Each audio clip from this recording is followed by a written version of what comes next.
Welcome to the Predictive PlayBook. I'm your host, John Ryan. We're here at Manny's Pub, as you can tell.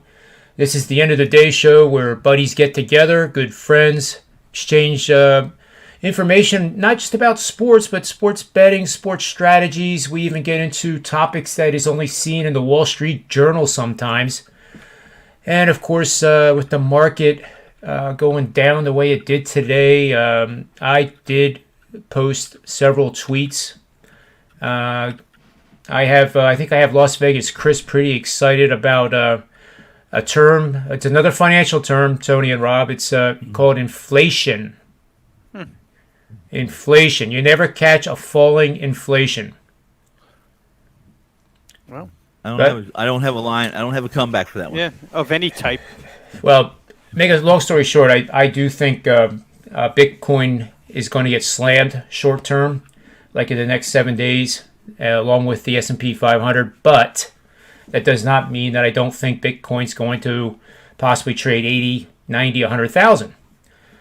So, this is serious though, guys. The Fibonacci retracement on this move for the Bitcoin would be right up below 45,000.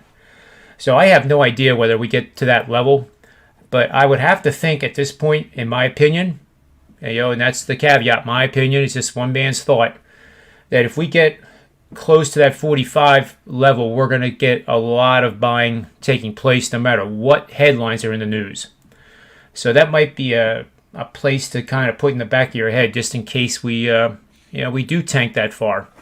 And it would actually be healthy overall. It would actually put the market in a good position to get to 80, 90, 100,000 because you need to get things shook up.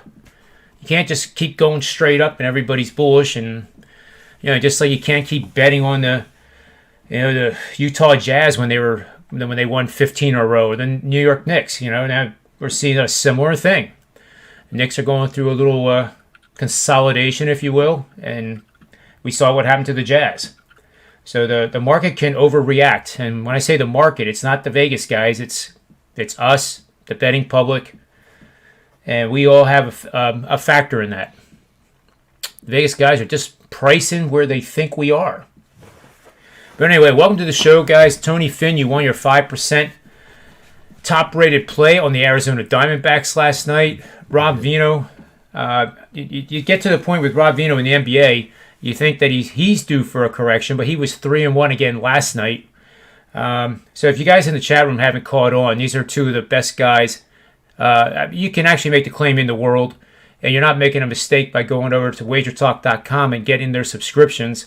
And don't get just 1 day, get 30 days. If you haven't ever done this, get 30 days because that's a test drive. 1 day, none of us can say that we're going to win or lose. So that's my plug for you guys today. Welcome to the show. We have several guests coming on today. Ross Benjamin, we have Nick Borman.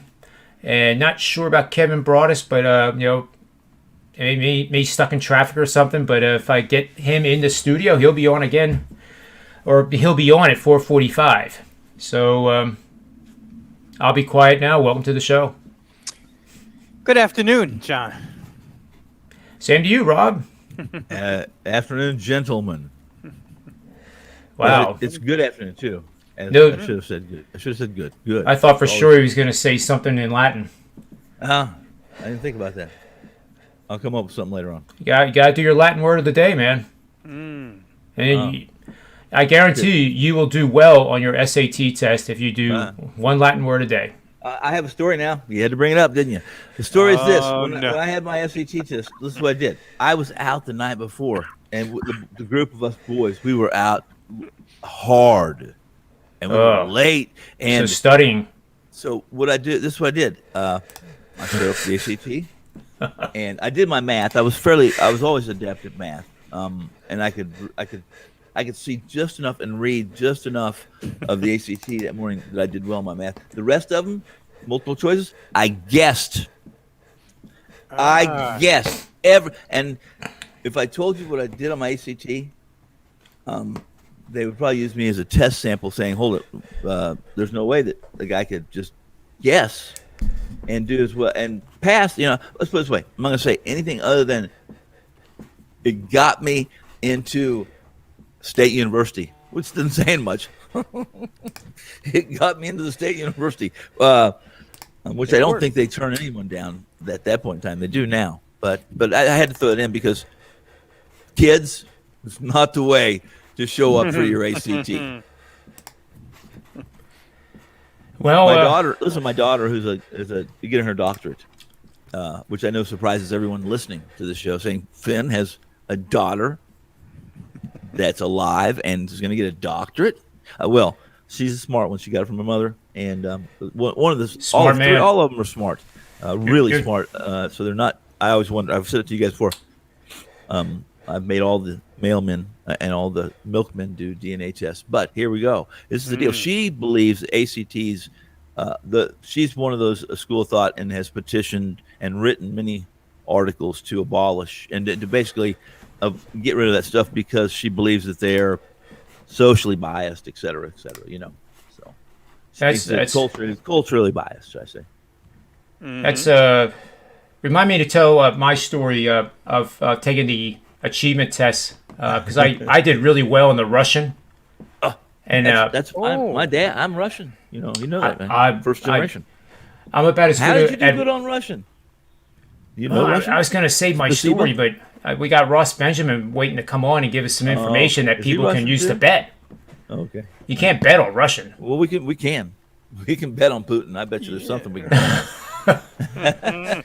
Well, make a long story short, you paid for 3 tests back in the day. So took 2, and a buddy of mine, we decided we were going to take an achievement test just because we paid for it on a subject we knew nothing about. I did the Russian, and I filled in the bubbles. Remember the bubble? You filled it in. I did Christmas trees. So I was done in like 5 minutes, and of course the proctor looks at me like Tony Finn on mushrooms, and I actually scored 580, not knowing a word of Russian. So I went for interviews at colleges and stuff. It was a hell of an icebreaker because the guy or the woman would look at me and say, "Oh my God, all these years of German, and you have 5 years of Latin, and you can also speak Russian?" Well, no, not exactly. You know any words in Russian? Nothing? I know Putin. That's it. It's the only Russian I know. That's it, huh? Yep. I can understand it better than I can speak it, but I can speak a little as well. I love Russian salad dressing. Me too. It's the best. Yeah. Are you kidding me? It's a mixture I'm going to bring in sugar and French dressing. I'm bringing in Ross Benjamin here. I got to be fearful when I got an Irish guy who speaks Russian in front of me. Yeah. That's a pretty scary combo, guys. I'm telling you. Counterintelligence. No doubt about it. No doubt about it. So, quickly moving on here, Ross, welcome to the show. And I know you have a good best bet for us today. And, I do, but before I get to my best bet, I just have to, the last time I was on, I heard Tony go on and on and on about this man crush with Eric Fetty. The guy's a bum, Tony. He's a bum. I don't think did I have a man? Did I say I had? Don't listen. Did I say I had a man crush on once a Fetty? week. I remember everything. Okay. The guy's a bum. Well, then you're way ahead of me because I barely remember 5 minutes ago. Yeah, well, there you go. Too many mushrooms in your days, I guess. Yes. Sprinkled in with a little LSD, I guess. Fetty must have disappointed you. Max Fried, we finally got a good outing out of him. So we trust him tonight, Yeah. Well, I asked Tony that question the day after because Eric Fetty didn't perform. In fact, I congratulated you the next day, Tony. I said, I was under, wasn't I? Congratulations on your winner. Yeah. But it had nothing to do with your reasoning because Fetty was lousy. But you won the bet. And what did I say? What did I tell you about Fetty? I said, in truth, look at his line. It wasn't outrageous. And a large part of that was due to the home plate umpire. Yeah. He got some calls. He got some balls. He got some calls. The balls that should have been strikes. And that happens. It happens every night, So. But real quick, repeat what you told me about Max Fried after that start. What I said about Max Fried was, and I don't do this when we have, like when all of us get together, I don't usually, if someone says something and I believe differently, maybe there's times when I might step up and say, I respectfully disagree. But Fried's injury at that time, the reason he had missed starts was that he had a slight pull of a hamstring running the bases in a start. It wasn't his arm. And in truth, here's what happened was my source out of the Atlanta Journal said, listen, he spent that time getting his timing back. His early failures were his landing foot and release point weren't synced. And so he spent the 8 days he was off working on that. And I think we'll see a better match. Like Ross said, I think we'll see it's just a start for Max because he's a first rounder, a talented kid, and his spin as a rookie was in the same category, in the same ballpark, in the same container as guys like Kershaw. And I'm not saying he's a Kershaw. I'm just saying that's the category he was in with his spin rates. So there you go. Well, okay. So it could be bet time on to Fetty. Max Fried. Yeah, I mean, we mentioned Fried hadn't started in 2 weeks the last time, and there was no doubt he wasn't physically sound. Yeah, a hamstring for a starting pitcher, that might have a little to do with a poor performance. My question is, if that was the case, why are they even throwing that kid out there at the beginning of the year? Because if indeed that was the full reason why he, I think, had 3 bad performances to start the season before they sat him down and let him heal a little bit. So, I mean, hindsight's always 20/20. Tony, if all else fails, you could be a pitching coach in the major league with all your descriptions and your FIPs and all that stuff. So. Pass the drug I wouldn't pass the drug test or the background check. I'm certain of it. Anyway. Oh, goodness. Well, I do want to welcome Ross to the show here. Before we get into the Kumbaya session between these two, I almost felt like Rob and I should bow out just so you guys could, I know. give each other some high fives and hugs. Sorry about that, John. No, that's quite all right. It's entertainment. It's very good entertainment. If you want to see Kumbaya, real quick, you watch today's NBA tip-off show. Oh, well. It's the first time. It's in a league of its own. It's the first time that myself, Brian Leonard, and Teddy have been on a show together. I think since I joined Wager Talk. And, when I go to Las Vegas, those are the first 2 guys I look up. They're my best friends out there. So we had a Kumbaya session that Joe, what's his go-to phrase, guys? After a while, we were talking so much about each other, he gave us a good Christ, shut the hell up. So it was worth it. It was fun to do a show with those guys. But see, John, every time you talk, it sparks something in my head or Tony's head, and then we ramble off the rails here. Yes. And let Ross talk about his we would have already been done with my pick if you didn't bring up the Russian. Believe me, this is Russian, John. This is all done by design with Johnny Detroit and myself. It's a secret little hosting scheme we have. It mixes things up. You got to have one show that drifts a little bit, side to side. Yeah. But I must say, Ross is on a good run here. I want to mention some of his hot streaks. He's 60% since April 11 in all sports. He's 59% since March 20th in all sports.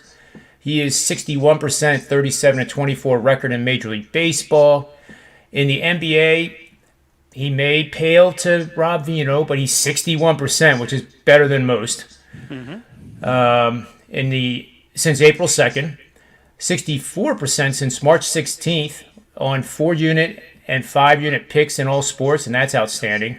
23-12, 66% since April 18th in Major League Baseball, which is nearly a month if my math is right. So, point is, you should listen to this guy. Let's get to the free pick, Ross. Yeah, I mean, you mentioned those 2 gentlemen as being one of the world's finest handicappers, and rightfully so, they are, okay? I'm probably the world's least known hidden secret as a handicapper, so thank you for those accolades. One of these days, at 63 years old, I'm at Sports Memo. Maybe I'll get a call up to the majors and be at Wager Media. Or Wager Talk, excuse me. In any event, let's get to the free pick. I had to add that in there, John, if that's okay. Yeah, that's all right. Yeah, it's the type of show it is. I'm in charge, and believe me, you'll know if you cross the line, you'll know it. Phillies at the Nationals. Zach Wheeler and John Lester, the slated starting pitchers tonight. Washington's seen 7 of their last 8 games go under the total, and they've been a major contributor contributor to that, John, is they've scored 3 runs or less in 7 of those 8 games. And John Lester's been pretty good in his first 2 starts. They haven't stretched him out yet. He's only gone 10 innings into 2 starts, but he does have a respectable 2.70 ERA. Little concerned with the 130-plus whip, but I just think that's just him shaking the rust off. And the Washington bullpen has been solid all year. Not spectacular, but they've been around, hovering around ERA of 3 as a staff. A whip of around anywhere from 108 to 115 on the year consistently.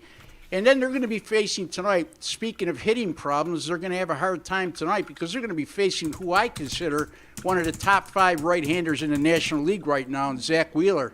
And boy, has he been on fire over his last 3 starts, guys. He's gone 7, 8, and 9 innings in his last 3 starts. And over that time, 187 ERA and a 0.63 whip, which, as you guys know, I pay a lot more attention to the whip than the ERA. And you got a Phillies bullpen that's really shaky. They were supposed to revamp the bullpen. They started out good. They've been horrible over the last 2 weeks. But the good thing here is you got a pitcher in Zach Wheeler who's ate up a lot of innings in the last 3 starts and done it quite effectively. So you could prevent your bullpen from being exploited when you got a starter, a bulldog like Wheeler, who can give you 7, 8 innings on a good night. And for those reasons alone, I am going to go with this game to go under the total of 8.5. Phillies and Nationals under 8.5 tonight in Major League Baseball. I love the breakdown, Ross. Very thorough, comprehensive. But I'm going to ask Tony Finn and Rob Vino for their opinion. And that's what makes this show good, is that nobody gets offended if we go against one another. You know, we've had some interesting dialogue with Ski and Tony Finn. Yeah, see, I apologize, Ross. It's been 2 days since I've been on a show with Tony, and obviously I miss him. So I'm going to start singing the Kumbaya. And I have about 2 minutes before I have to bow out today because I have to oh, that's true. You got it. Yep. I got to do take care of a duty that take care of something that I promised.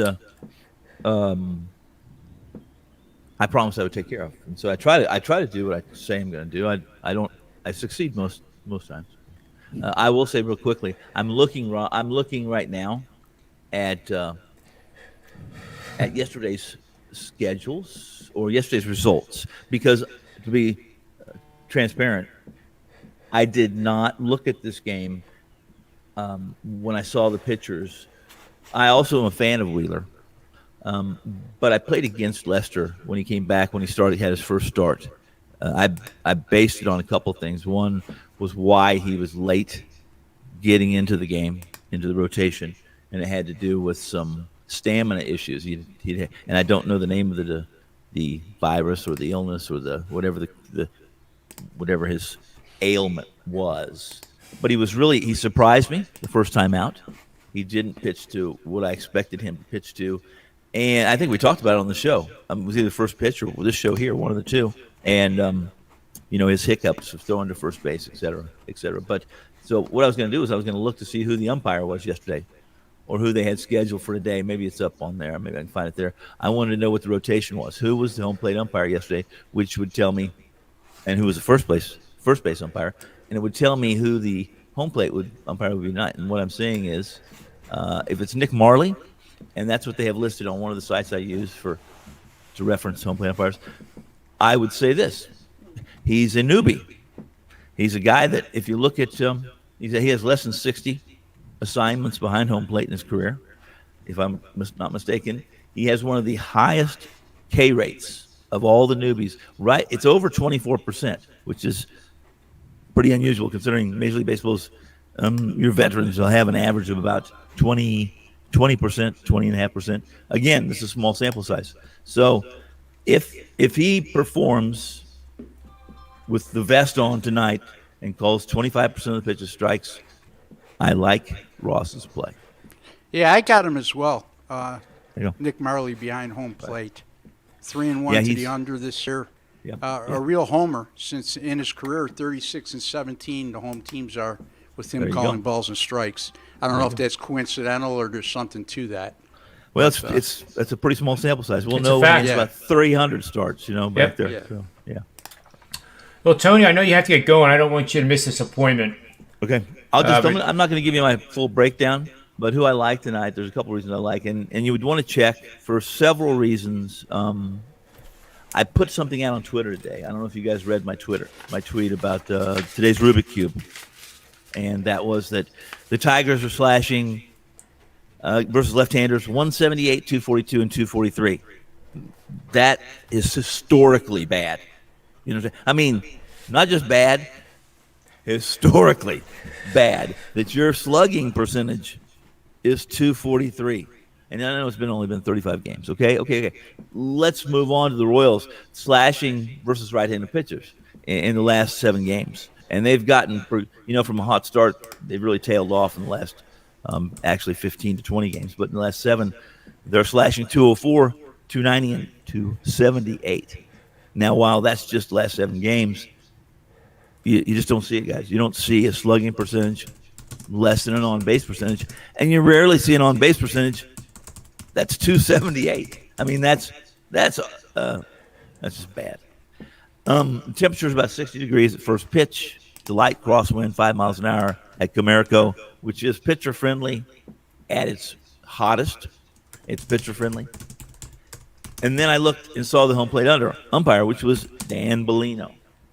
And if anybody knows anything about Dan Bellino, they know that he is about as hitter friendly as hitter friendly comes. I mean, he has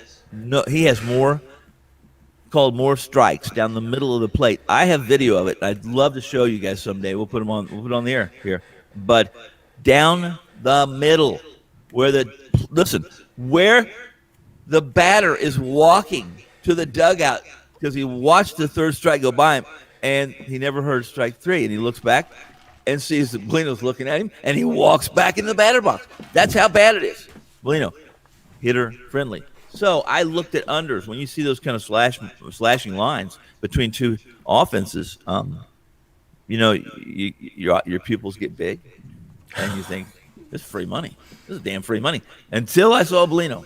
So what I did with this was I turned it around. The truth is, Detroit's so bad against left-handed pitching. All Duffy has to do, and Dan Duffy, by the way, Danny, has kind of resorted back to his 2016 numbers. His velocity is 2016.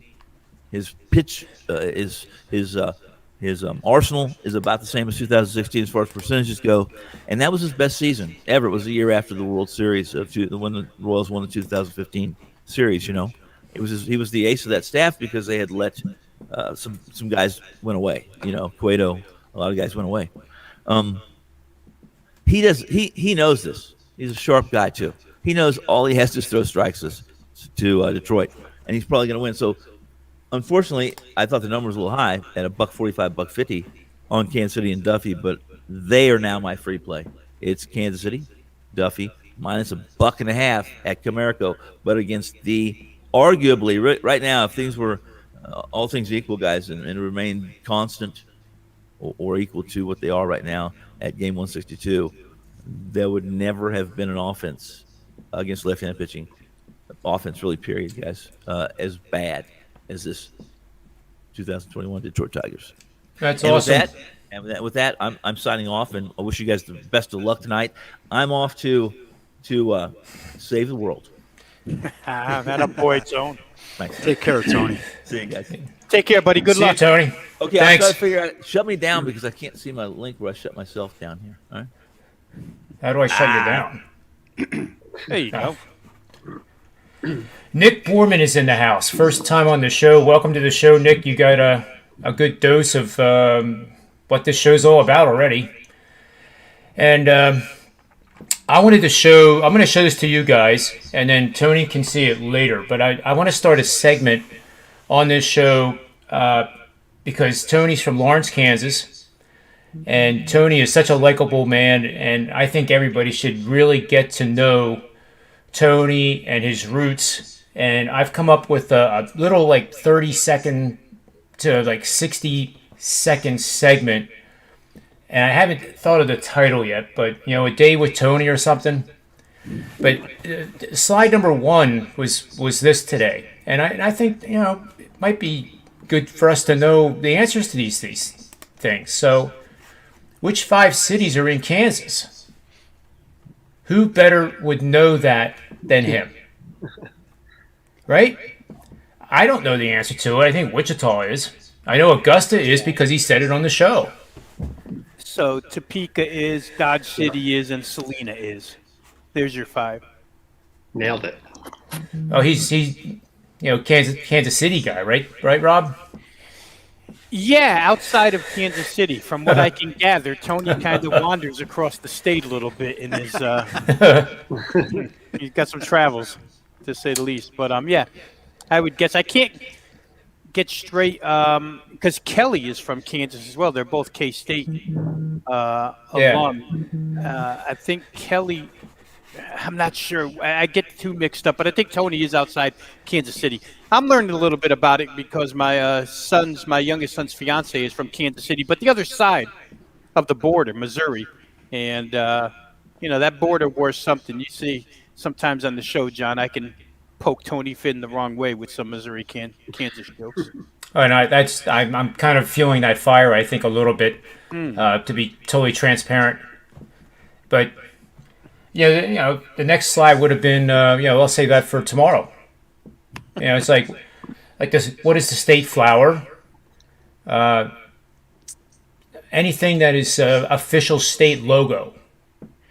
I have a list of that. So I think it'd just be interested to hear his reply. I have to be careful with that last one though, because he probably has a story for every single city that's listed as the answers. That's very. And then we're done at 7:00. Right. Pacific Standard Time. Better start at 12:30. Yeah, I guess. Yeah. Well, I'll figure it out. But one of my favorite topics is the PGA Tour, and with all respect to Rob Vino, he doesn't play. He's probably a smart man not playing. I don't know if Ross does. No. But Nick is a PGA Tour professional. Wow. Knows his stuff. With the matchups, and this is a very intriguing tournament coming up this week because it's a new venue. It's at the Craig Ranch TPC, and it's probably going to be a tournament. And Nick can tell me if I'm wrong. It's probably going to be like a -20 to win it. Did you guys hear the story about Bryson DeChambeau this past week? Yeah, I was on him last week, so I know the story very well. Well. Real quick, I'll for Rob's benefit and Ross's, he triple bogeys 18 on the second day, walks off 18, realizes he's in 90th place, gets on a charter jet to Dallas where he lives. I guess gets about 3/4 of the way there. Somehow they texted him and said, or the agent texted him and said, by the way, you're in 68th. So then he described like what he did. Instead of you would think they would just turn around. They didn't. Land in Dallas. He does 2 workouts. Probably, I think, 4 or 5 protein shakes. Gets maybe a couple hours of sleep. Takes a flight at 1 a.m. Gets to Charlotte at 6:20, I think it was. It was an early tee time. And I don't think he went to the driving range. And he was 6 under in round 3 until he went to 18 again, and he double bogeyed 18. But just a remarkable round of golf, and the guy was a metric in golf that guys like Nick look at it all the time, and it's shots gained around the green, shots gained off the tee, shots gained overall. So Bryson lost 5 shots last week in that tournament on approach. So think about playing now on this course, which is pretty wide open. It's a bomber's delight. It's 74, 70? And it's wide open, and I got to think that Bryson is a guy to actually fear by the rest of the players this week, because it seems to be a course for him. Ryan Palmer has the course record, which I don't know what it is, but he has the course record, and he's a Texas boy, and this tournament is in Texas, so I'll calm down my passion here about the PGA, and we'll let the expert in Nick Borman tell us who to bet on here. John, you nailed a lot of stuff there. That was awesome. Yeah, I was on Bryson last week, and I was just watching that Friday round, and basically chalked up. I had him as a top 10 play, which it didn't come through, or excuse me, it did come through, and I wrote it off. And then as I'm watching, I'm like, oh, he's in 70th place. Now he's at 68th, and the cut's at 65, right? So all of a sudden he snuck in there, and then he played very well on Saturday and cashes a ticket. So that was one that you don't expect to have happen very often. But it was the first for sure. First guy to ever have 5 shots lost in any metric and be a top 10. Yeah, that's impressive. Oh, it's ridiculous. It's just ridiculous. But anyway. Yeah, this week, you said it before, it's a new PGA Tour course. Some of the field has some experience here. It was hosted the Korn Ferry Tour Championship, which is the next level down. Used to be like the Web.com Tour back in 2008 and 2012. So there's 12 players in this field that competed in one of those events. Other than that, there's a few guys. Scotty Scheffler, apparently grew up near the area, played a lot of junior golf here. You have guys like Spieth, and you already mentioned Ryan Palmer, Texas guys that have played here a lot during their youth, but there's a lot of players in the field that this is their first time here. So it's hard to handicap. When you're looking at golf, it's how are you playing now and what's the course history going into an event, because some guys play very well year in and year out, no matter how good or bad they are playing coming in, but you don't have that metric, obviously, this week. So it's really about, how's the course going to set up? John, you mentioned it. It's wide open fairways. It's going to be for the guys like a Bryson or guys that are going to hit it long. They're going to have the short wedges in their hand to take advantage of.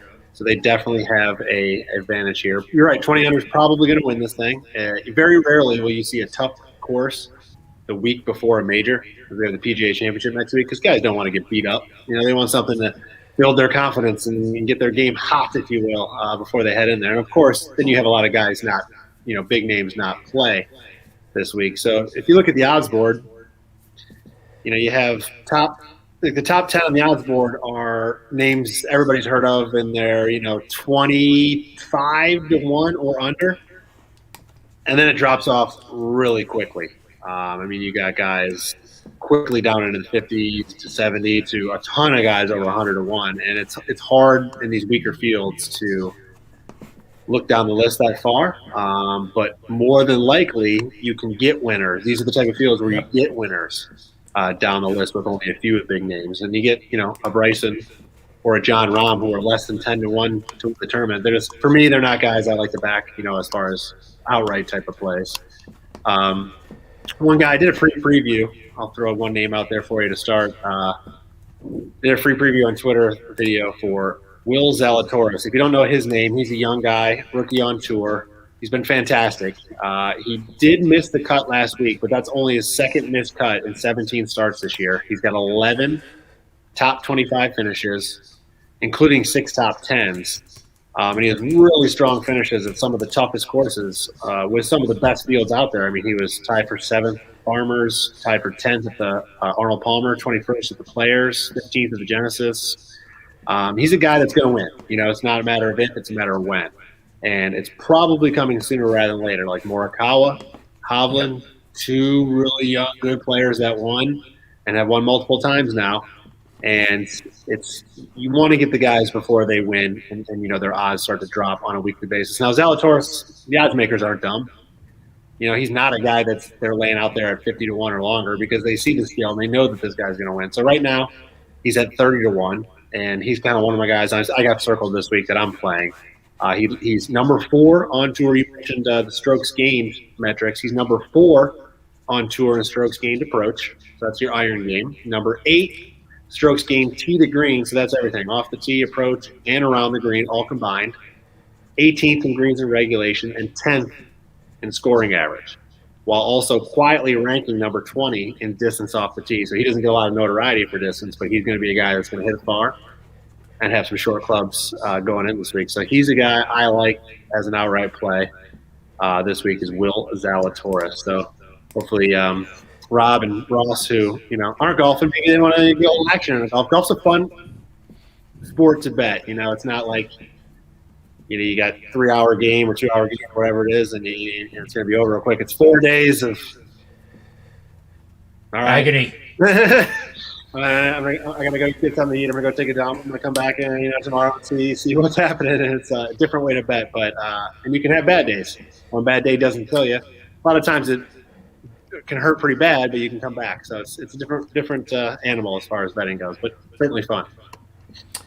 Yeah, and Zalatoris I have at 25-1 right now.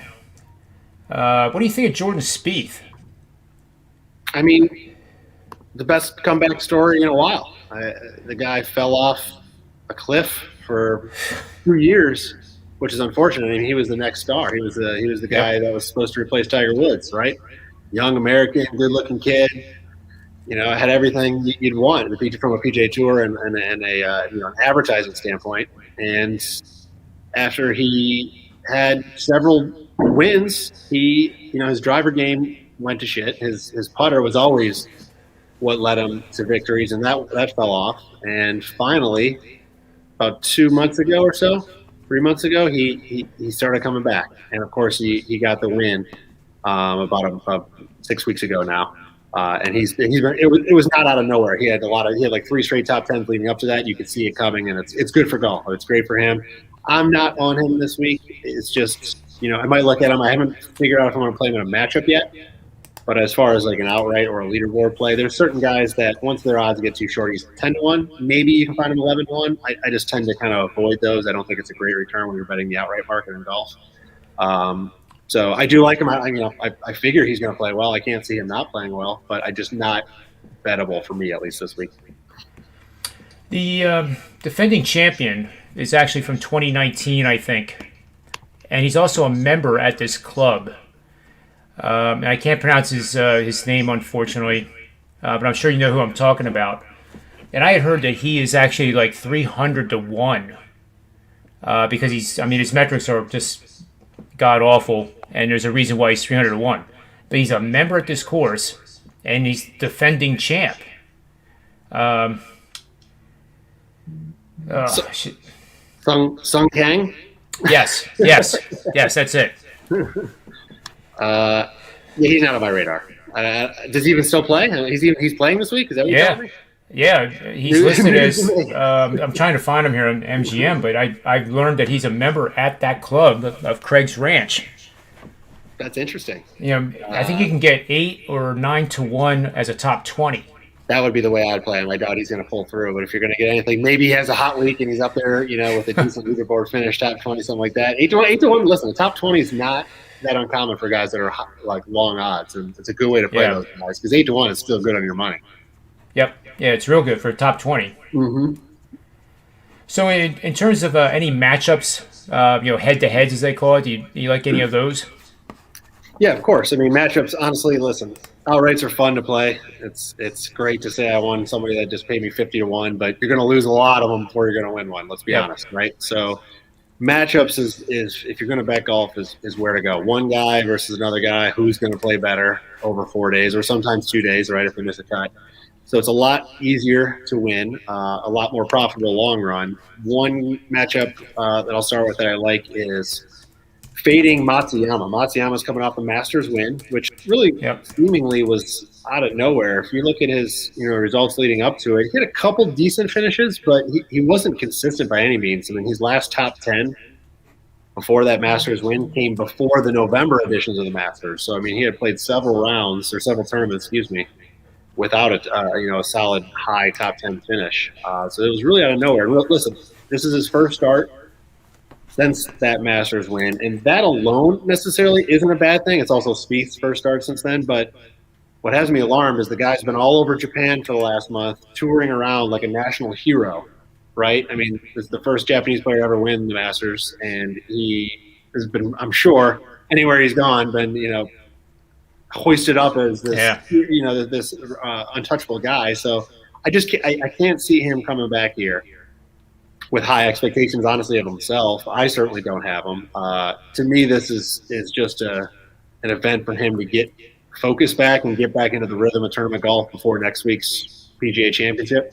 So I don't expect him to play well. He's going to show up. He may only be here for 2 days, I don't know if he'll make the cut again. It's a lot to come back from. He's just been so distracted. Who knows how much golf he's been playing or practicing while he's been away. Then I'm looking at, he's paired up right now. One of the matchups is against Daniel Berger. And Daniel Berger, he comes in, well rested. He played the week after the Masters, finished tied for 13th at the RBC Heritage. That was his last start. But in 13 starts this year, he's got 8 top 25s, including 4 top 10s, and he does have a win at Pebble Beach. He's got great rankings and a lot of stats. He's 18th on tour in total strokes gained, 17th in scoring average, 5th in birdie average, but you're going to have to make a lot of birdies this week if you're going to win. So no course history, as I mentioned before, to really worry about here. So this is really just a simple fade for me of a guy that I think is going to come in really out of form and lack a lot of focus this week in Matsuyama. So Daniel Berger over Matsuyama is a play I like in a matchup this week. Yeah, that's awesome. It's so true, though. The first-time winner of a major, and then you add on all the extras that he's enduring or enjoying, being the first one from Japan to win any major. So you're right, anywhere he goes. I remember seeing a tweet from, I think it was actually David Behrman tweeted it. It was a picture of him in the airport, and he's holding a phone, looking at it, and the Masters jacket is hanging over his luggage, and he was all alone. And that was probably the last time he was ever alone. That was probably the last time. Yeah, for sure. Anything else before we let you go here, Nick?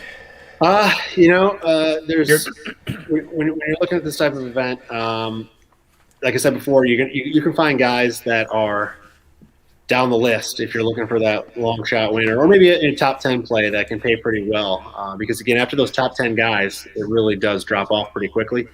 Doug Ghim, Ghim, is a player I think that's worth a look this week. He's at 70-1 right now at DraftKings, and he's really too good of a ball striker, in my opinion, to be at that price range and what I consider a rather weak field, or at least very top heavy and then fall off quickly. He hasn't won yet on the PGA Tour. But honestly, it's a matter of time. He ranks number 10 on tour, strokes gained approach this season, 33rd in birdie average. His weakness is putting, but when you have a course that is new to everybody, there's a learning curve when it comes to understanding the putting surfaces. So that kind of levels the playing field, in my opinion. I mean, I played a lot of golf in my day, and when you don't know the greens, it doesn't matter how good of a putter you are. It takes a while to figure them out and understand the true speeds and the subtle breaks. And so I think his weakness will be, blanketed a little bit this week and hidden. And his ball striking is just very, very good. He's finished he has 7 top 25 finishes in 18 events this year. And he's plus 240 for a top 20, which I think is a pretty good price too. That's at FanDuel as of right now. So I like Doug Ghim. I think he's got a good chance to play well. 70-1 is worth a couple bucks, some beer and pizza money, in my opinion, for a long shot, and maybe a top 20 other guy. But I like Doug Ghim as another guy. Yeah, I'm interested to get your opinion. My research, it looks like this course plays like a Torrey Pines North course because of the bent grass. But the greens on Craig's Ranch are about 800 square feet larger. Which, to your point, is going to neutralize the field of those great putters versus the ones that struggle. Cameron Champ is another one. I think that if that kid ever learns to putt, it's going to be something else. But they're not the only two, by the way. For people listening that don't know golf that well, there's a ton of golfers that have gone PGA Tour and are just brilliant tee to green. But you put that short stick in their hands, and first of all, they end up owning about 200 of them. And on any given week, one of them can be joined by 50 others in the closet. You would like to think it's a lot between the ears, but I think a lot of it is probably technique too. But that's a discussion for another time. You're right. I mean, putting is tough, man. You can't putt. Hard to win. One question for you, if you still have time. Ricky Fowler. He was part of my DFS when he won the Players and shot 4 under or 5 under the last 4 holes, which nobody probably will ever do again.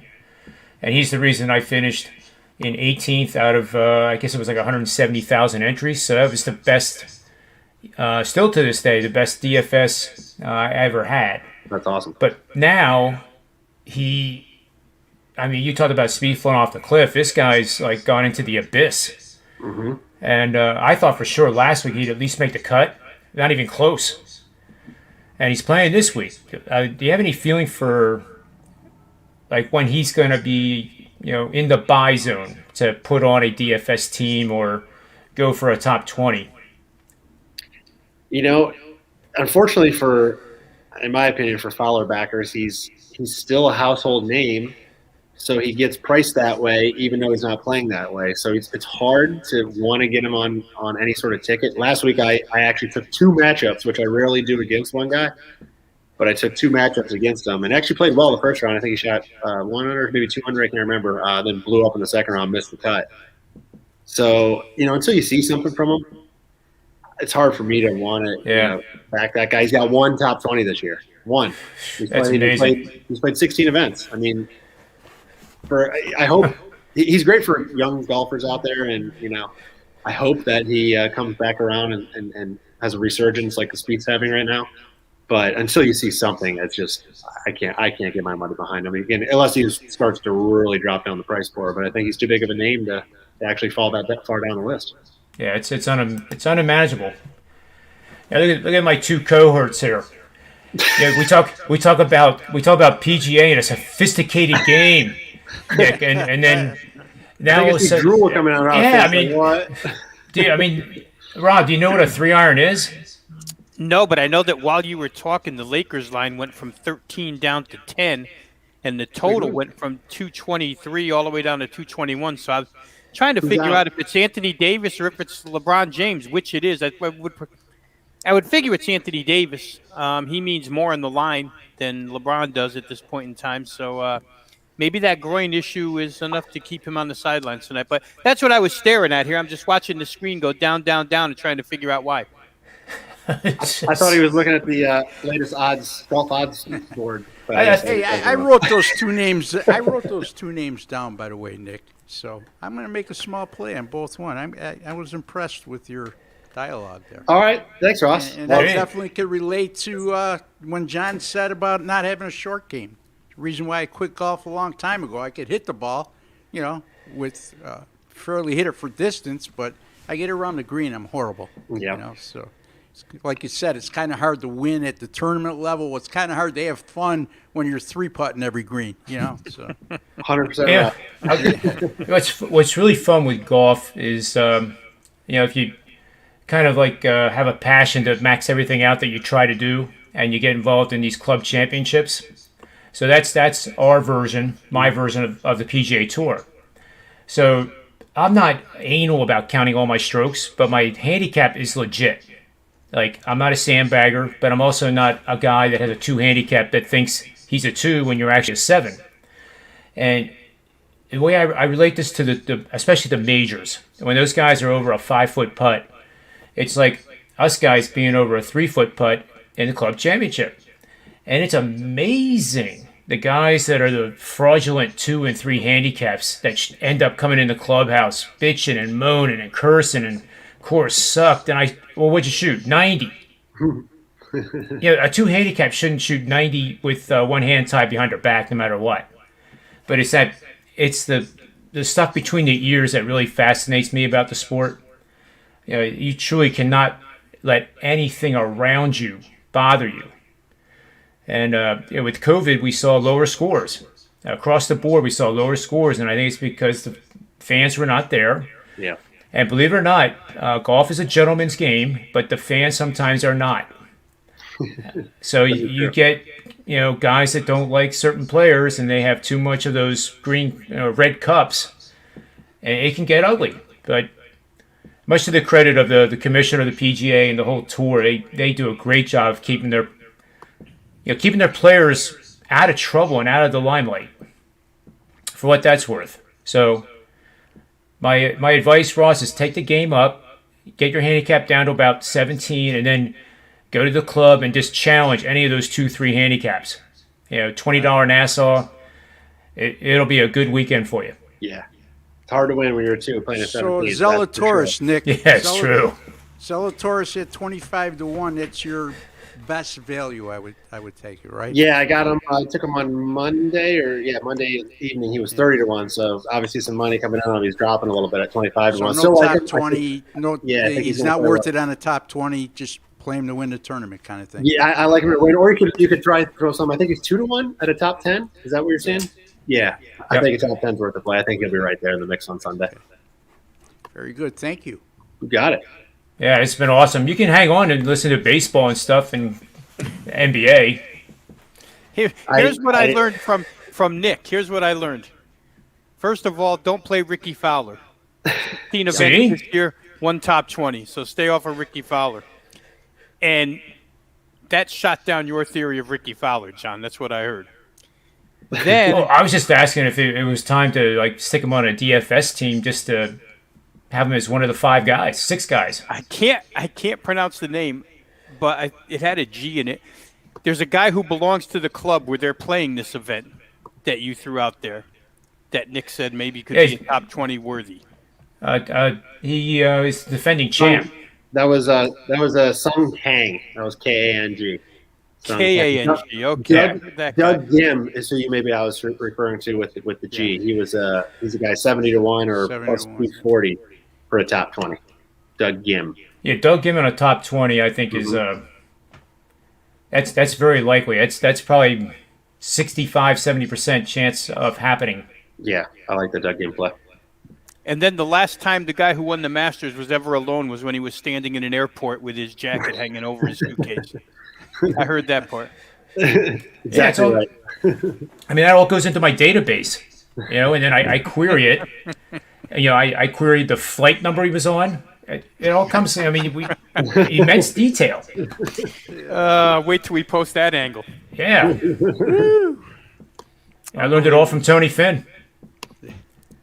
Good stuff, Nick Borman. Good stuff. Hey, great stuff, Nick. If you have to go, it's fine. But there's 4 of us. You can stay on for the rest of the show. No, I appreciate it. I'm going to 5:30 pickup from daycare, the little guy, or I get charged for every minute I'm late. So, oh boy, One last thing. Yes. Anybody ever tell you look like George Brett in his prime?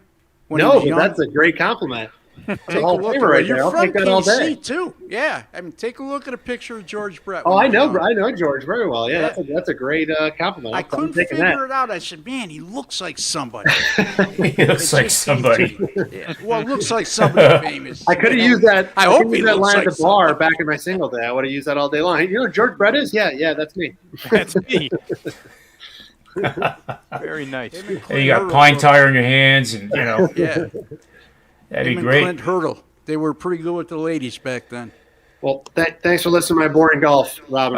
No, it wasn't boring. Hopefully you got a little knowledge and stuff. maybe a couple bucks in your pocket after this. PGA Championship next weekend, so a little bit more of a fun event. Yeah, and this will be a little low key. Yeah, we'll love having you on next Wednesday too for that, because that will be serious stuff, guys.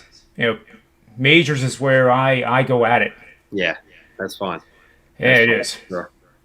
All right. Thanks for having me, guys. I'll talk to you guys next week. Take care, Nick. You got it, man. Nick, take care, buddy. See you, Nick.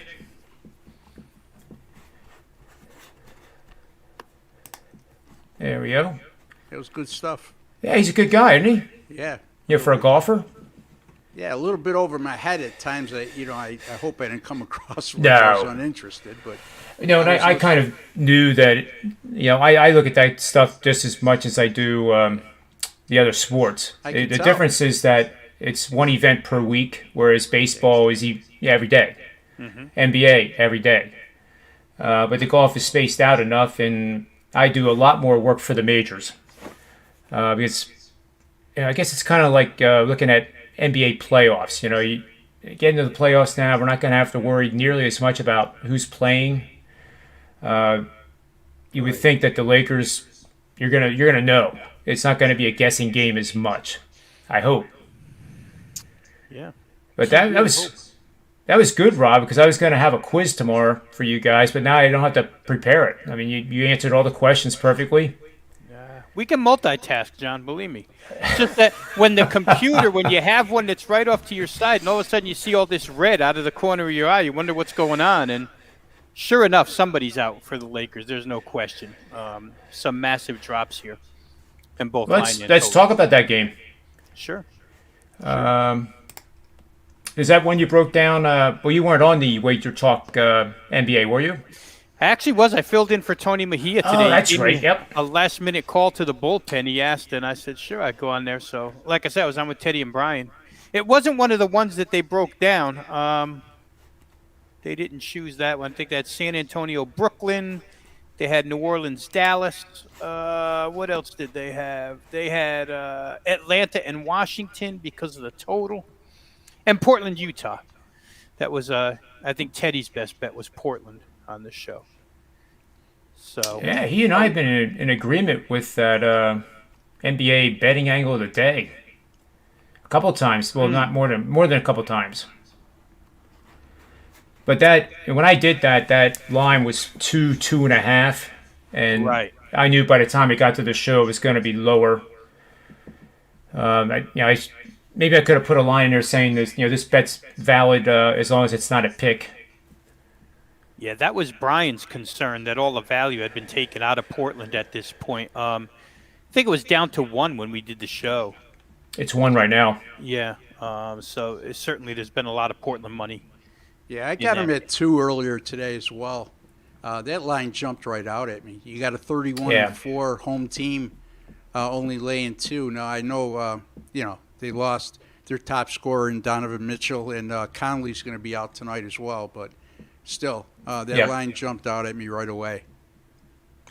And it's pretty balanced action, too. It's not like excessively on Portland. It's 57 tickets, 51 money. That makes me like Portland even more. Yeah. So, yeah, that's all good. Yeah, you got a team, Portland. Would they win 8 of their last 9 and their last 4, if I'm not mistaken? Yep. Yeah, they're definitely playing well. We talked about them too, John, right? 3 weeks ago, before they hit the road for that 6-game road trip, we just repeated Damian Lillard for 2 weeks, right? Damian Lillard was upset. They could not beat an elite team. We can't beat an elite team. And he listed them off one by one, the teams that walked into Portland and handled the Blazers. And they went on that 6-game road trip. They go 5-1, and they beat some playoff teams. And ever since then, as Russ just mentioned, they're 8-1 straight up. That's all you're asking them to do tonight is win straight up.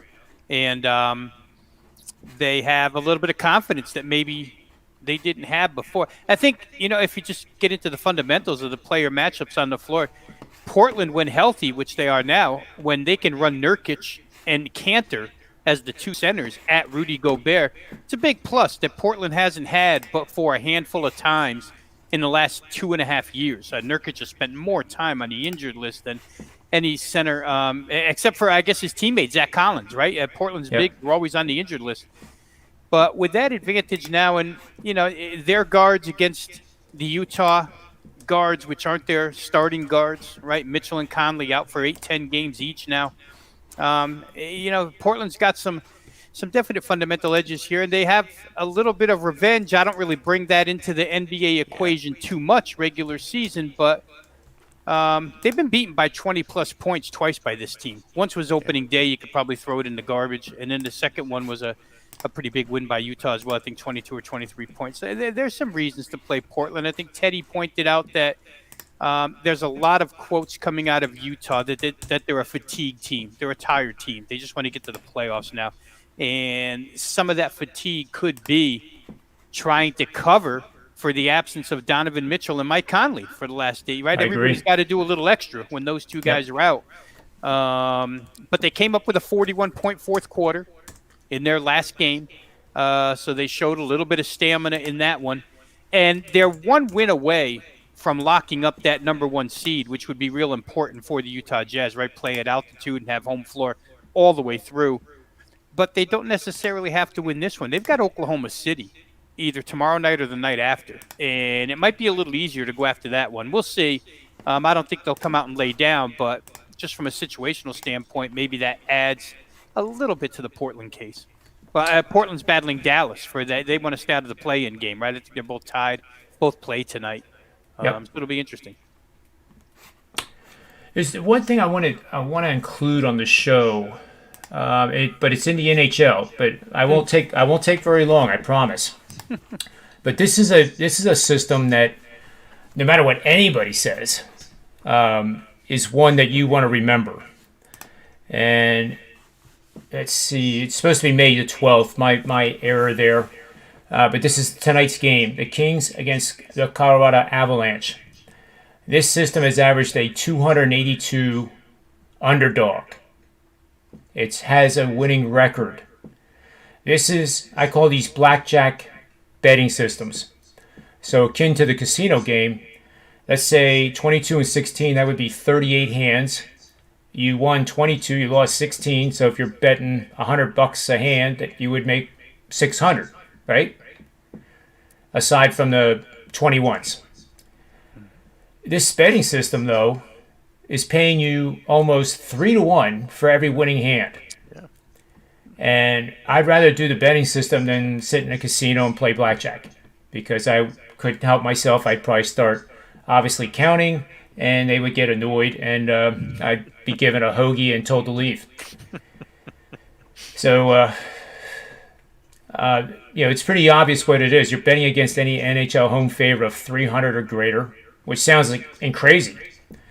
Playing their fourth game in a week, and that's the key. NHL teams that usually play 3 games a week, the ones that have the fourth game, especially this late in the season, fatigue, I don't care how tough these guys are, and they are the toughest athletes of the professional sports, in my humble opinion, they're going to be tired. And they're coming off a hell of a run of winning 15 of the last 20. And then all of a sudden, this ugly, ugly dog named the Los Angeles Kings comes under the schedule. Bit of a letdown, fatigue, bang, there you go. Yeah. So, again, I'm not guaranteeing by any stretch of imagination that the Kings are going to win tonight. But if you played this system over the course of a season and you break this down and use it for next season, I think some of you will be motivated enough to tell us on the show that you were glad you did. Yeah, John, I'm looking at it right now. I mean, that's incredible to bet against home favorites of 300 or better. You're 22 and 16 in this system. Yeah. Think about that. I mean, here's the thing. If you risked, I should say, $100 on the underdog in all 38 of those games, you made $4,600. That's right. I mean, and it's 3-1 this year alone. So, yeah, that's an incredible system. And even this year, it's 1-2. The favorites are 1-2, so the dogs are 2-1, and the favorites have been 348, and the over is perfect 3-0. And the over is also strong on this system, and it makes sense to me because if you have a dog that is this large, if they actually win the game or the match, it stands to reason it's going to go way over. And that's been the case historically. So it's, if there was ever a contrary betting system of I don't even know what to call this. Yeah, one of the best. There's others I have that are similar, but this is almost a 300 dog. And I don't have too many of those, believe me. So at the end of the day, Colorado might win 5-0 and the game goes under and the Kings get slaughtered. But if you do it disciplined every single time it comes up, I think it's going to do well going forward. So that's all I have to say about hockey. I put Rob Vino through hockey and PGA today, Ross. No, and that one is a system, John, where you have to be patient. Obviously, only occurred 4 times this season. But boy, if you have the patience and you spot it during the season, that's quite the moneymaker. 3-1 dogs. We talk about how you can have a losing percentage in baseball and still come out ahead, but in that system, already ahead of the game straight up, 22 and 16.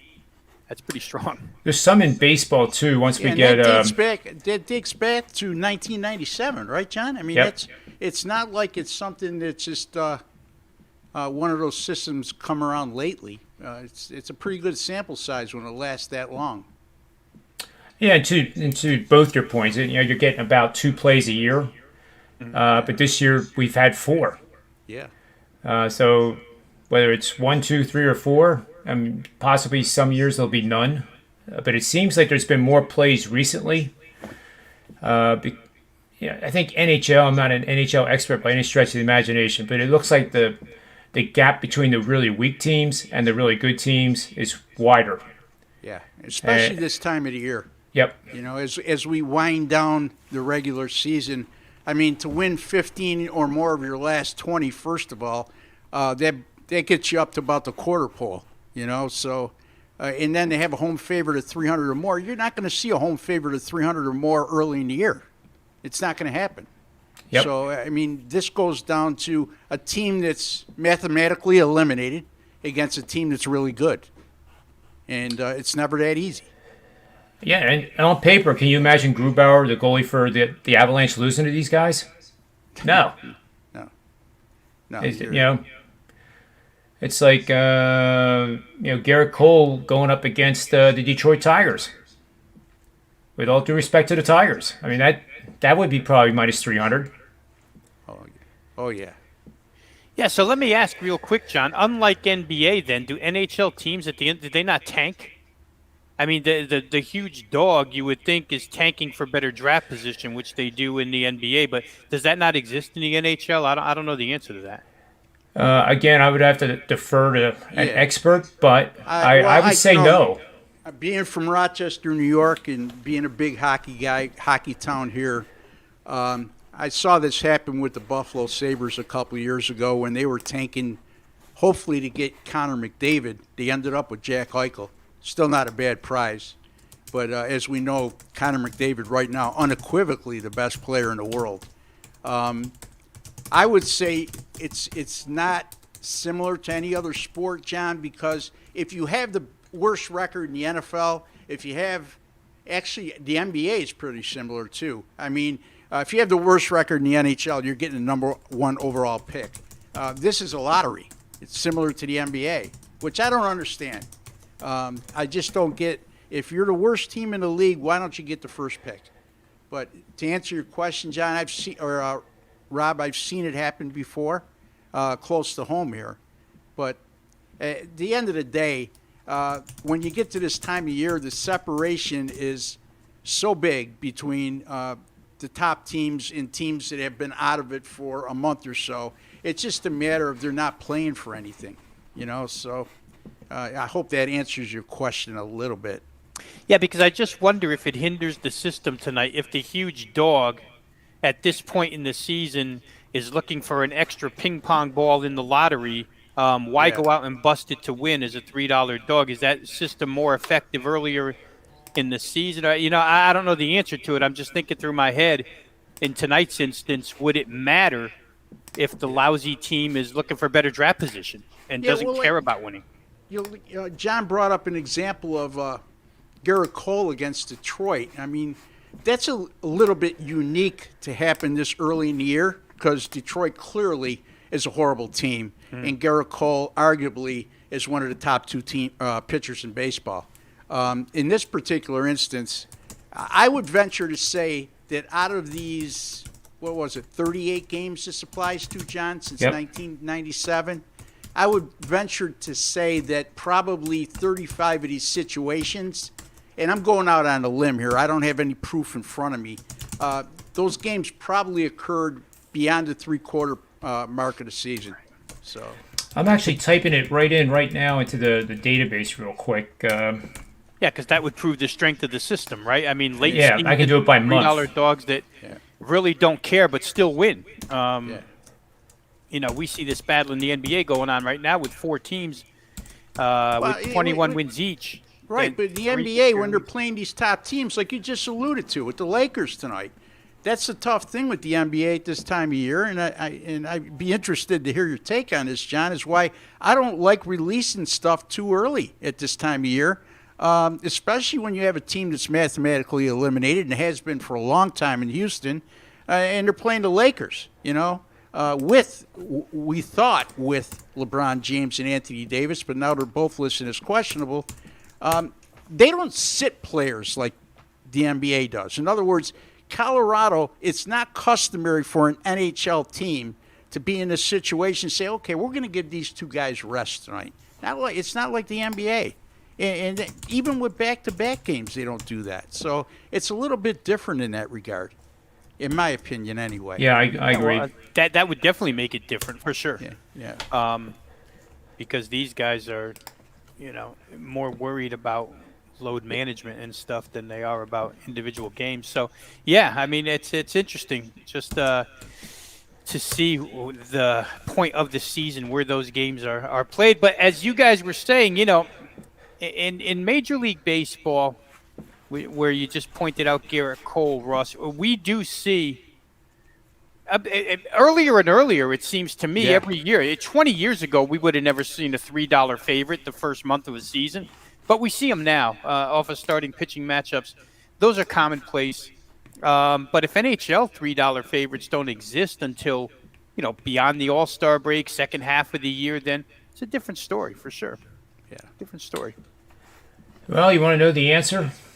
Yeah, let's hear it. What we have here is from March 1st on to the end of the regular season. And it's not surprising there wasn't any 300 favorites in the playoffs.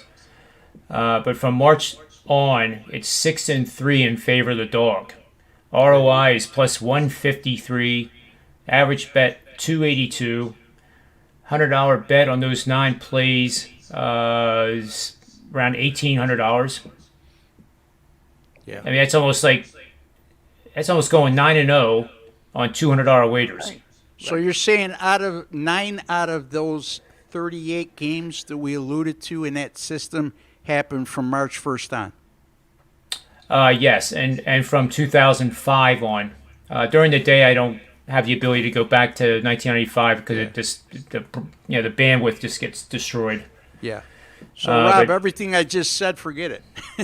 Yeah, but I think it shows strength of tonight's play, right? You're talking about 67% winning percentage. Small sample size.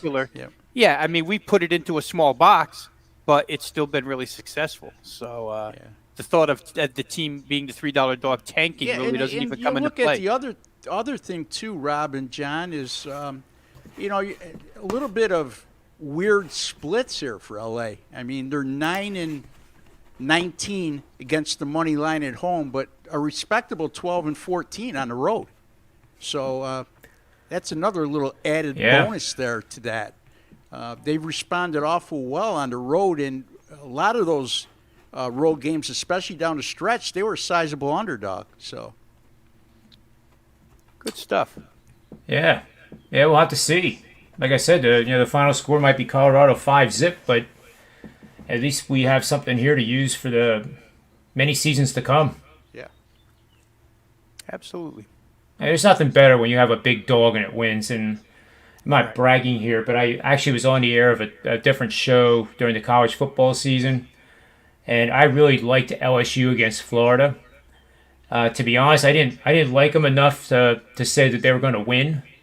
But one of the guys on the show I got to be kind of friends with, and we would bicker back and forth, and I just flat out said, I'm telling you right now, whatever you want to bet, LSU's going to win that game. And that's exactly how I said it. It was probably the most arrogant I've ever been in my life, but it was funny as hell. And then when it happened, I myself was like, oh my God. It's not arrogant after the fact. No. No. But, so... Not at all. But there's nothing more gratifying, you're right, than having a money line underdog win for you, especially a sizable one. The problem is too many of the novice bettors out there, the guys who aren't really do what we do every day, don't appreciate that. They're so caught up in win percentage. And like Rob said, I mean, I've seen a lot of guys hitting the high 50s to low 60s that are barely breaking even, and they brag about their record. You don't have to have that high win percentage when you're betting money lines. So no, you don't. But it's even more so when you're taking an LSU like you're alluding to. It takes a lot more guts to take a team that's +7, +8 on the point spread, and you bet them on the money line. And it comes through. Now talk about gratifying. They were +27.5. Wow. Yeah, even more so. Yeah. They were 950, I guess. Yeah. How about our favorite story, John? I'll let you tell it. I mean, I'm trying. Sam Houston State, right? Or no, Oral even Roberts. at Boston. Oral Roberts. Yeah, now I'm going to get the numbers messed up on Ross, and you made the bet. But we were doing a show live, just like we are now, Ross. And Ohio State was playing Oral Roberts in the NCAA tournament. There's about 1:09 left, and it was a 2-point game in favor of Ohio State. And live in-game wagering had Oral Roberts losing by 2 points. What was the plus on that, John? I think it was plus 650. Plus 650 down to with about 1:10 left in the game. And Ohio State was minus 1,200. Yeah, minus 1,200 on the other side. They're only winning by 2 points. So John took a shot at it while we were on, plus 650. And sure enough, the game made overtime. And in overtime, Oral Roberts won that game. But, I mean, plus 650 for a team that's losing by 2 points seems absurd. Absolutely absurd, right? And and the best capitalized on it. And the best free throw shooting team in the nation. Yeah, a lot of things in his favor there, and it came through. Fortunately, how many times did I say, Rob? Though I feel dumb doing this. Well, I'll tell you this, Ross. I had to do the play-by-play, watching it on my monitor here, because John wouldn't look. That's right, I wouldn't look. He would not look. I understand. I did not. Well, John, let me, because I'm not an in-live game bettor, so at +2 in basketball, college basketball, or the NBA, with that amount of time left, or you're down to, I should say, what's the normal odds for the team behind? I mean, ballpark. Oh, I think it should have been less than half of that. I think it was just complete market mispricing, and we just happened to be looking at it at the right time. Yeah. And that is probably the only bet I've made NBA college basketball all year in the second half that's been in-game. Yeah. And I always emphasize that with the totals in the NBA, it's first half only, and it's got to be in one direction or the other. When I'm trying to create those middles, looking for a team to start out fast, you want to get that under in there first, and then look for the slowdown to a more normal pace. So it's essentially like 8 points per minute in the NBA is on the fast end, and if it's more than that for a 3-minute period of time, then over the next 2 minutes, you have that 2-minute period to get the bet in on the under. And, Rob's my lucky charm, I think, because we also did the Creighton game. I was just thinking of it, John. I was just thinking of it. I mean, that was... The first 5 minutes were incredible. The first 10 minutes were incredible. Yep. And I don't even remember what the number was that I got, though, but it was... We know that the high-scoring game in NCAA tournament history is 193. I think it was Purdue and somebody overtime. Right. And I think the line was I got 175, but it actually went as high as 178, if I remember right. And the opening line pre-flop was 157.5, somewhere around there. Yeah, right in the 50s somewhere. Yeah, just south of 160.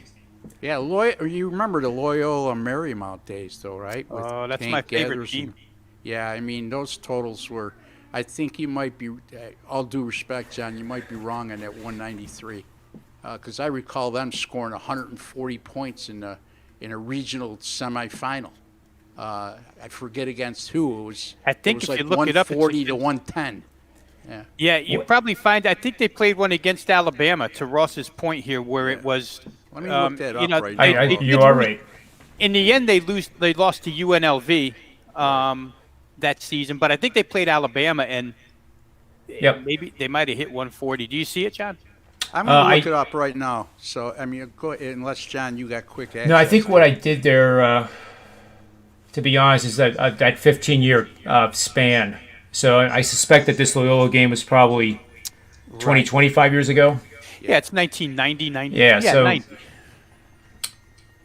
Yeah, I have to be more careful when I say the highest scoring, ever. Well, it's ever in the last 15 years. Understood. Yeah, that was just a fun team. Paul Westhead had that team, and I used to say they had a wing named Jeff Fryer, and I thought Jeff Fryer had the best job in college basketball. Just run to the three-point arc every time and wait for the ball. And they had Terrell Lowry. That was just a good basketball team, and that was. I'll tell you what you Kimball. talk about. You got Kimball. it. Yeah, from Philadelphia. He was right? shooting his free throws left-handed to honor Hank Gathers in the NCAA tournament, if you recall. Yeah. And it was crazy, John. You're from the area, but my my youngest graduated Bishop Shanahan High School in Downingtown and was presented an award by Bo Kimball, so I got to meet him. Awesome. And we talked a little bit about that team, but I got to tell you that for the times that people always say, you remember where you were when. I bet any college basketball fan remembers where they were that night in that Big West tournament with Hank Gathers. Yeah. That was just terrible, absolutely terrible. Yep. But a great basketball team. Paul Westhead had them just up and down the floor. They were crazy good. Yes, they were.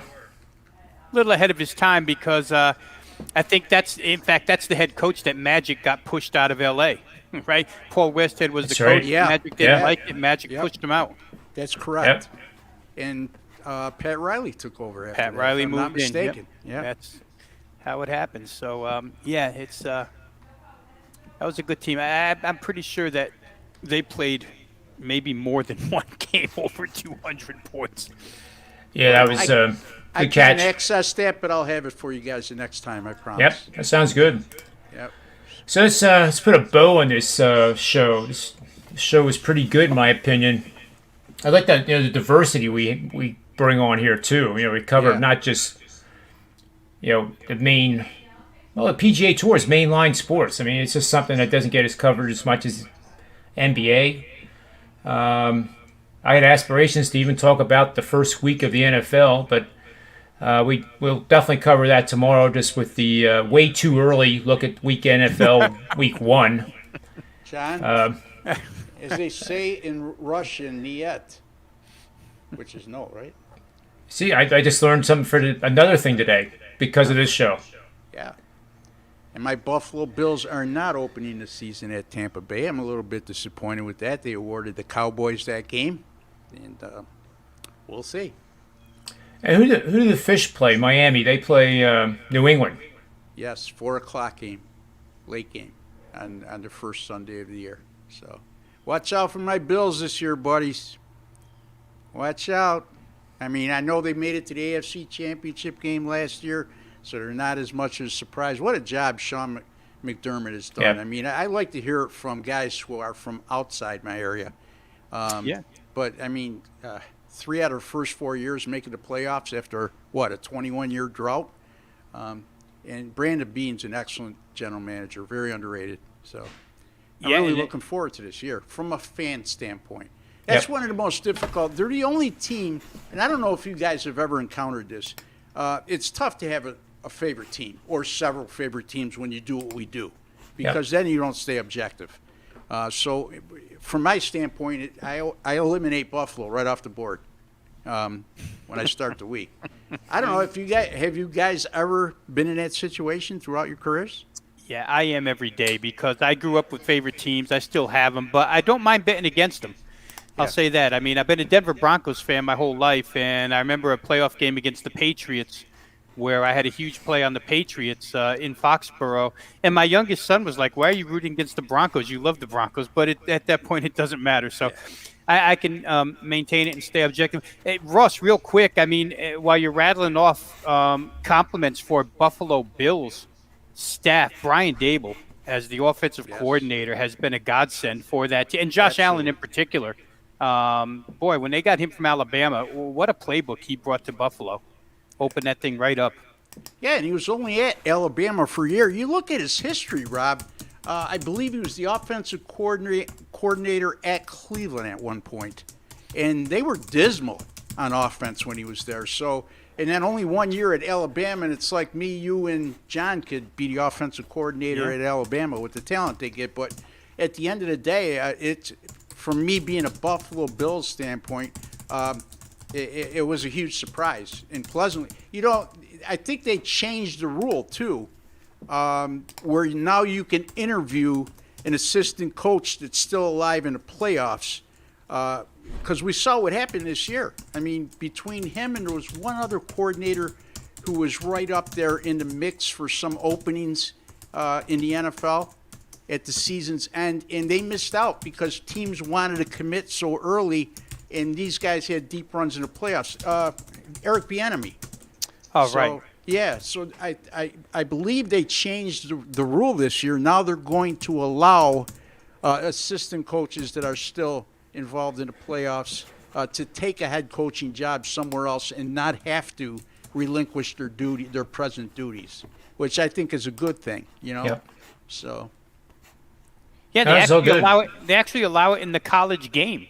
I mean, if you take a job at another university, you can still stick around and coach the bowl game for the team that you're employed by. So it would only make sense that they would allow that for the NFL too. But yeah, we saw that with Central Florida a couple of years ago with he's at Nebraska now. Help me out. Frost? Scott Frost. Scott Frost. Yep. Yeah. Yep. Yeah, Scotty Spreitzer would have been mad that I didn't know that name. So anyway. A good man, Scott Tony Spreitzer. George as well. Yes, sir. Yeah. Anyway. So to recap here, we have under Phillies Nationals by Ross Benjamin as a free best bet. Mine is on the Los Angeles Kings with the caveat that I am not an NHL expert. I'm just a numbers guy in that sport. In golf, Nick had Zalatoris. Zalatoris, who, by the way, is not a member of the PGA Tour just yet. He's on a sponsor's exemption. Wow. But he earned that exemption by being so darn good at, I think it was Oklahoma State. So it's one of those rare situations, but safe to say he's earned enough money that he's a member of the tour very, very shortly. Who else was on that list? We talked about DeChambeau. Ghim. Yep. Doug Gim, Ghim, at 70 to 1, and I think he said 4 or 5 to 1, top 10. Yeah, he was plus 240. I think. So. And he had a matchup, John. I don't remember the matchup, but he was fading Matsuyama. So with Daniel Berger was the play against Matsuyama. And he was fading, just generally fading Matsuyama because of all the demands. When you win the Masters the first time, there's demands by the media that are just unbelievably taxing.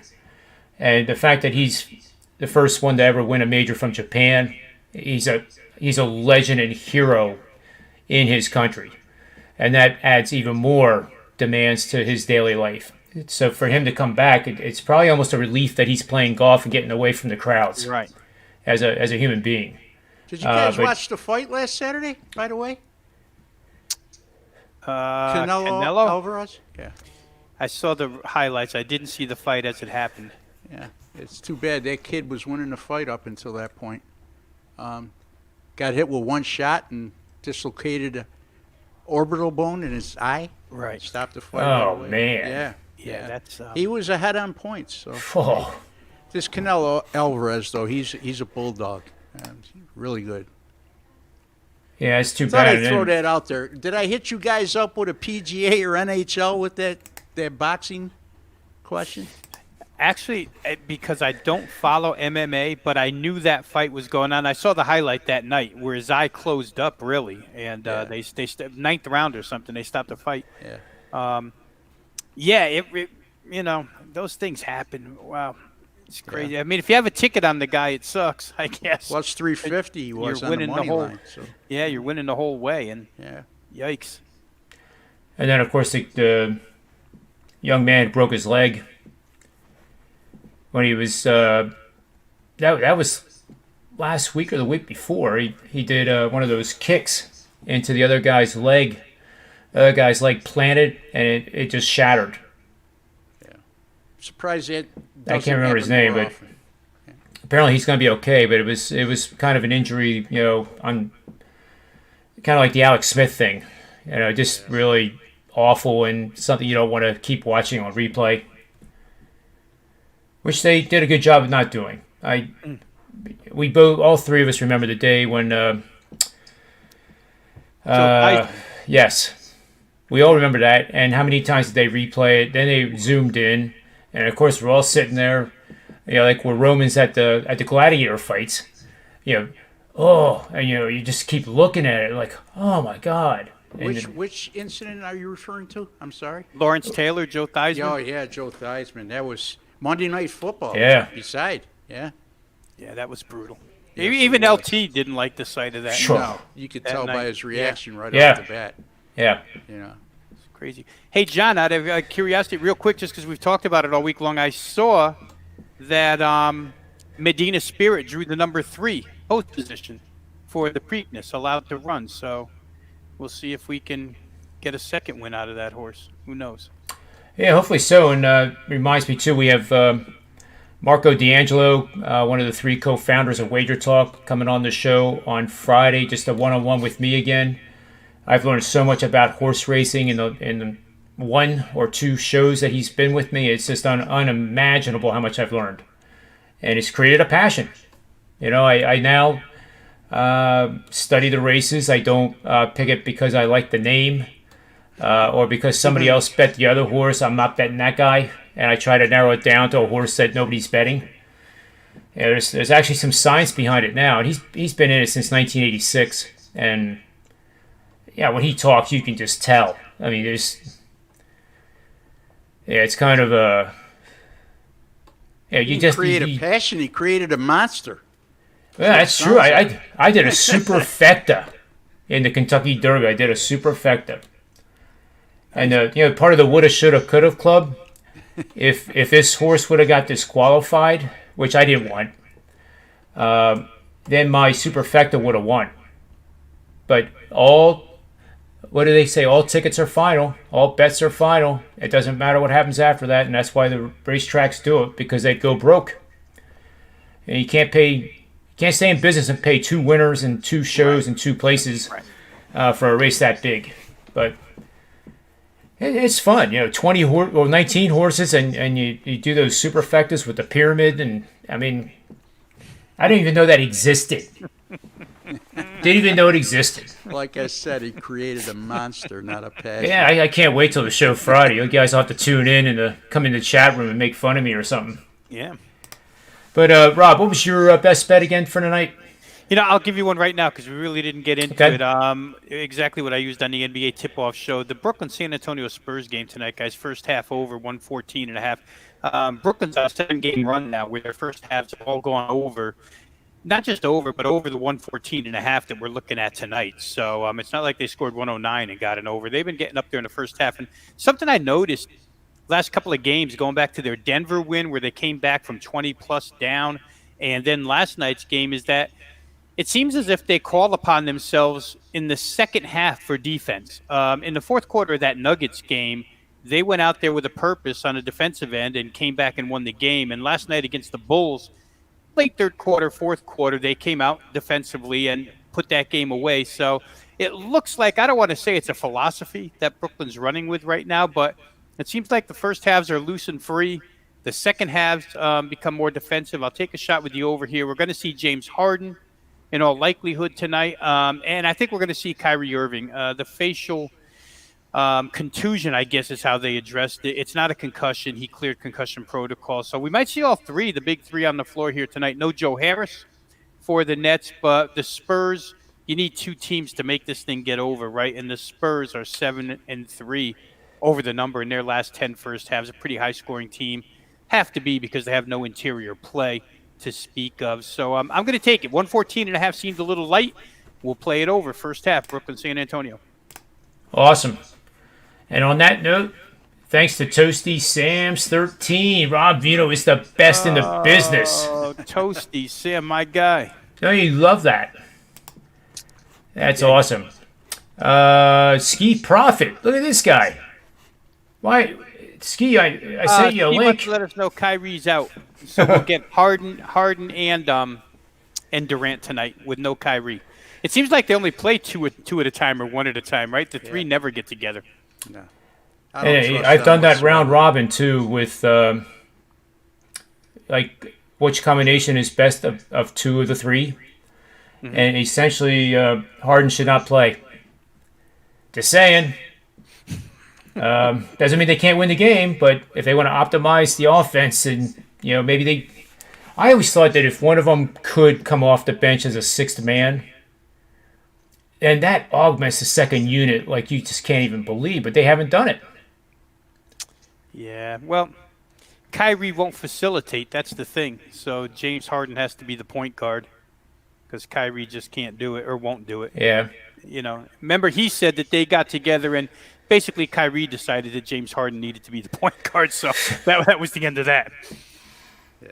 So we'll see. I mean, who knows how Brooklyn's one of those teams that I just can't get on the right side of this year. Me neither. Either going with them or against them, and I sort of gave up on them about a month ago. I said, let me wait to the playoffs when all these three guys assuredly will play every night barring injury. But I don't know.